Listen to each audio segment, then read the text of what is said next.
Hello, এই যে দেখো এক প্লেট বিরিয়ানি নিয়ে বসে পড়েছি, তোমাদেরকে এখন দেখাবো। তাই তোমার আজকে মাশাল্লাহ বিরিয়ানিটা খুব সুন্দর হয়েছে, কালারটা দেখতে, গ্রানটাও খুব সুন্দর আসছিল।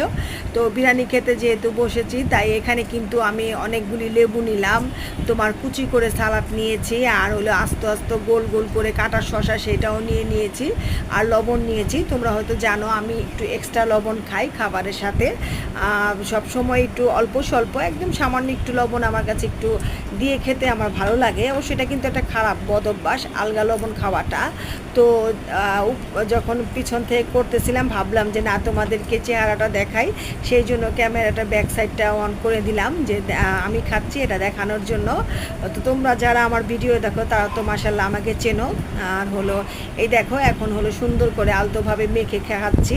আমি কিন্তু বিরিয়ানি যখন রান্না করি প্রচুর কাঁচামরিচ দিই, আস্ত কাঁচামরিচটা দিই বেশি করে, কারণ আমি প্রচুর ঝাল খাই। আমার ঘরে তেমন আমার হাজব্যান্ড আমার মেয়েটাও তো একটা ঝাল খায় না, ওরা ঝাল বেশি একটা খেতে পারে না, কিন্তু আমার প্রচুর ঝালের নেশা। আর বেশি হলো কাঁচামরিচের ঝালটা আমি বেশি খেতে পারি, শুকনো মরিচের গুঁড়াটা ভালো লাগে না, কিন্তু কাঁচামরিচের স্বাদটা আমার খুবই ফ্লেভার, মানে কাঁচামরিচের ফ্লেভারটা আমার খুবই পছন্দ।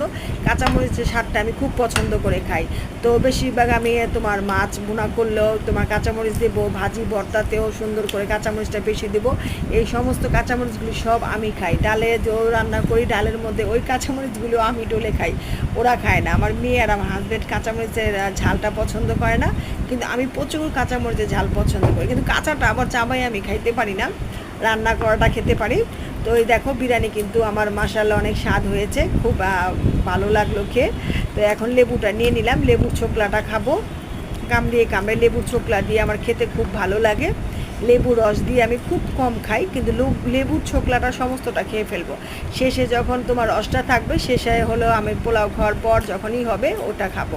আর এই যে দেখো মুখ থেকে একটা আলু বখারার বিচি বের হয়েছে। তো আলু বখারাটা কিন্তু আমি মাংসের সাথেই দিয়ে দিয়েছিলাম, সেই কারণে আর কি আলু বখারাটা একদম গলে গিয়েছে।